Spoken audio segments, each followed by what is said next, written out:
Senateri Mukabalisa Donatille wabaye perezida w'inteko ishinga amategeko, umutwe w'abadepite ndetse akaba n'umwe mu banyapolitiki bagize uruhare rukomeye mu miyoborere y'u Rwanda, yitabye Imana azize uburwayi.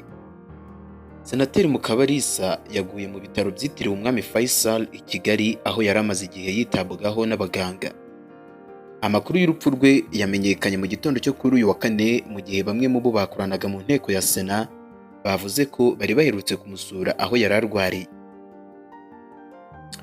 Mukabalisa Donatille yitabye Imana ku munsi yavukiyeho, aho kuri iyi tariki 30 Nyakanga 2026 yari kuba yujuje imyaka 66 y'amavuko. Yavukiye i Nyamata mu karere ka Bugesera muri Nyakanga mu 1960. Mbere yo kwinjira muri politiki yakoze umwuga wo kwigisha amategeko muri kaminuza yigenga ya Kigali ya ELK. Yanakoranye n'imiryango y'abibumbye, harimo ishami ry'umuryango w'abibumbye ryita ku buzima OMS n'ishami ryita ku iterambere UNDP, aho yamaze imyaka 16 akora ibikorwa bitandukanye.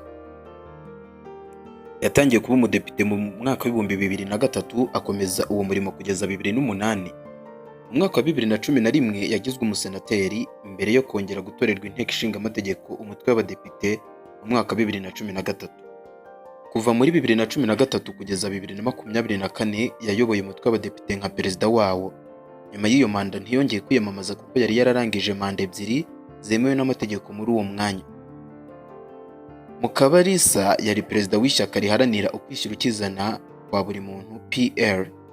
Urupfu rwa Senateri Donatille Mukabalisa rusigiye u Rwanda umwe mu bayobozi bagize uruhare rukomeye mu kubaka inzego z'imiyoborere, guteza imbere ihame ry'uburinganire ndetse no gukomeza kwimakaza imikorere ishingiye ku mategeko.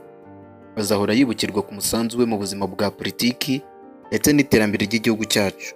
Imana imutuza heza, akomeza aruhukire mu mahoro.